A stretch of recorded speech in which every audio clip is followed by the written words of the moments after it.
वाली जो 2 लेन होती हैं ये मेन लेन कहलाती हैं और ये जो वाली जो है वो लूप लेन है। लूप लेन का सीधा मतलब ऐसे समझो कि जैसे कि 2 मेन रोड हैं उनके साथ में सर्विस रोड होती हैं, ऐसे ये लूप लेन का इस्तेमाल किया जाता है। अगर किसी ट्रेन को कहीं पे जाके पार्क होना है या दूसरी ट्रेन के लिए रास्ता देना है तो वो लूप लेन पर चली जाएगी और पीछे वाली ट्रेन आगे निकल जाएगी, या उसको स्पीड कम करके आगे किसी स्टेशन पे जाना है तो लूप लेन वाली पर जाएंगे और स्टेशन की तरफ मुड़ जाएंगे। ये इसका इस्तेमाल होता है। लेकिन जो सुपरफास्ट एक्सप्रेस ट्रेन होती हैं वो ML पर ही चलती हैं, मेन लेन पर, और अच्छी खासी स्पीड में चलती हैं। अब 2 जून 2023 को जो घटना हुई उड़ीसा बालासोर में, उसमें हुआ ये कि जो मेन लेन पर ट्रेन आ रही थी जिसका नाम था कोरोमंडल एक्सप्रेस, वो इस तरीके से यहाँ पर आ रही थी और इस लूप लेन पर एक ट्रेन पहले से ही पार्क थी जो मालगाड़ी थी जो आयरन ओर से भरी हुई थी। आपको बता दूं लौह अयस्क के मामले में उड़ीसा नंबर 1 पर है और लौह अयस्क थोड़ा बहुत ज़्यादा भारी होता है। अब जो मेन लेन पर जो ट्रेन आ रही थी कोरोमंडल, उसको क्लीन सीधा जाना था, लेकिन उस ड्राइवर ने यह गाड़ी इधर वाली पटरी की तरफ ले ली। इस तरीके से राउंड बने होते हैं, अगर आपको पटरी चेंज करनी है तो वो इस वाली पटरी की तरफ मुड़ गया और उसको ये पता नहीं था कि यहाँ पर पहले से एक गाड़ी पार्कड है। और जब वो पार्क थी, जब उसे पता चला कि मुड़ने के बाद वहाँ सीधी खड़ी हुई है, कोरोमंडल की जो नॉर्मल एक्सप्रेस ट्रेन की जो स्पीड पकड़ी गई है वो लगभग 128 किलोमीटर प्रति घंटा पे थी उस समय जब एक्सीडेंट हुआ, और वहाँ पे परमिसिबल है 130 से 140 तक। इसका मतलब ये है कि वह सही स्पीड पर थी। और जो लास्ट स्टेटमेंट था ड्राइवर का वो यही था कि मुझे सिग्नल ग्रीन मिला है। तो ड्राइवर बेहोश हो गया और हॉस्पिटल में जाकर उसकी मृत्यु हो गई।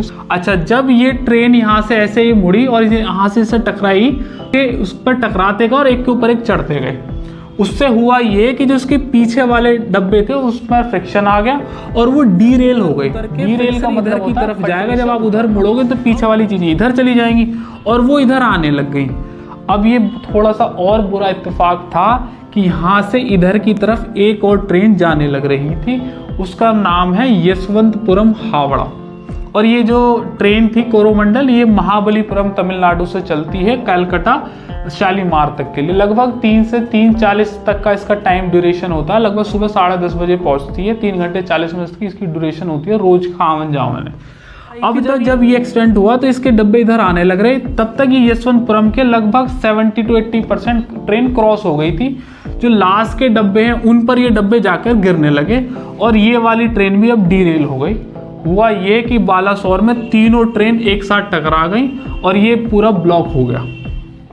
ये एक्सीडेंट की ऐसी घटना है जो बताई जा रही थी। स्टार्टिंग में जब ये घटना हुई थी तब ये न्यूज आई थी कि ये कोरोमंडल डीरेल हो गई है। ऐसा फिर जब तक कोई नहीं बता रहा था कि इस तरीके से मुड़ने पर हुई है। चलो ये तो कोई बात नहीं हुई, जैसे भी एक्सीडेंट हुआ यहाँ पर 2-3 सवाल बनते हैं कि ऐसा हुआ क्यों, वजह क्या रही थी। देखो, आपने सबसे पहले सुना होगा कि जैसे ये एक्सीडेंट हुआ तो कवच सिस्टम के बारे में सुनने के लिए आ रहा है कि कवच सिस्टम होता है एक रेल के अंदर, उसके चलते कोई भी एक्सीडेंट नहीं होता। आप आनंद महिंद्रा का ये ट्वीट पढ़ो, उन्होंने क्लियर किया है कि उन्होंने ये बताया है कि इस वाले ट्रैक पर कवच सिस्टम था ही नहीं। अब मैं आपको बताता हूँ कि कवच सिस्टम होता क्या है। देखो, कोलिजन के लिए इस्तेमाल किया जाता है। कवच सिस्टम का दूसरा जो टेक्नोलॉजिकल नाम है वो है train collision avoidance system, TCAS। ये SIL 4 सर्टिफाइड है। इसका मतलब ये है सेफ्टी इंटेग्रिटी सर्किट लेवल 4। इसका मतलब ये है कि 10,000 सालों में एक एक्सीडेंट होने की संभावना होती है अगर कवच सिस्टम आपके ट्रैक पर इंस्टॉल्ड है। कवच सिस्टम में ये होता है कि अगर लोको पायलट कुछ भी गड़बड़ी करता है, अगर वो अपनी स्पीड लिमिट क्रॉस करता है तो कवच सिस्टम एक्टिवेट हो जाएगा। अगर मान लीजिएगा यहाँ पर कोई सिग्नल था और वो रेड है और वो उसको तोड़ देता है तो कवच सिस्टम एक्टिवेट हो जाएगा। अगर ये येलो है और इस पे येलो का मतलब ये होता है कि अपनी स्पीड नहीं कम कर रहा है, तब भी कवच सिस्टम एक्टिवेट हो जाएगा। या फिर उसको आगे चलकर ब्रेक लेना है और वो ब्रेक नहीं ले रहा है, तब भी कवच सिस्टम एक्टिवेट हो जाएगा। उस केस में होगा ये कि जो लोको पायलट के पास कंट्रोल होता है मैनुअली का, वो उससे कंट्रोल चला जाएगा और कवच सिस्टम अपने हाथ में ऑटोमेटेड कंट्रोल ले लेगा, अपनी तरफ से रोकता है ट्रेन को। ऐसे ही कवच सिस्टम धीरे धीरे रुकेगा। अगर नॉर्मल कोई ट्रेन 60 से 70 किलोमीटर प्रति घंटा की रफ्तार से चल रही है, तब भी उसे रुकने में अगर नॉर्मल इमरजेंसी ब्रेक भी लें तब भी 1100 से 1200 मीटर वो ट्रेन चल जाएगी और इस ड्यूरेशन में 40 से 60 सेकंड का समय लगेगा, तब जाके वो रुकेगी। 4 जून को रेलवे मिनिस्टर हैं अश्विनी वैष्णव और उड़ीसा के जो सीएम है वो है नवीन पटनायक। उन्होंने यह स्टेटमेंट दिया कि ये जो एक्सीडेंट हुआ है ये इलेक्ट्रॉनिक इंटरलॉकिंग सिस्टम में गड़बड़ी के कारण हुआ है। ये एक पूरा का पूरा कंप्यूटराइज सिस्टम है जो एक स्क्रीन पर चलता है। लोको पायलट कभी भी अपनी लाइन को चेंज करेगा, मेन लाइन से लूप लाइन पर आएगा या लूप लाइन से मेन लाइन की तरफ जाएगा, या फिर इस मेन लाइन पर और बहुत सारी कितनी ट्रेन चल रही हैं, उनके बीच में क्या क्या डिस्टेंस है, कहाँ कहाँ रेड सिग्नल है, कहाँ कहाँ ग्रीन सिग्नल है, कहाँ कहाँ येलो सिग्नल है, ये सारा का सारा इंटरलॉकिंग सिस्टम बताता है। स्क्रीन पर यह दिखा रहा था कि लूप लेन खाली है। ध्यान से समझना इस बात को, एक्चुअल में वो खाली नहीं थी, वहां पर एक मालगाड़ी पहले से ही पार्क थी, जबकि ये जो कोरोमंडल एक्सप्रेस है उसकी ट्रेन की स्क्रीन पर यह आ रहा था कि लूप लेन खाली है। और जब लूप लेन खाली है तो आप उधर की तरफ जा सकते हैं, और वो उधर की तरफ इसलिए मुड़ गया, बट एक्चुअली में वह खाली नहीं थी। जून 2023 की उस दिन सब ने इन्वॉल्वमेंट ले लिया था।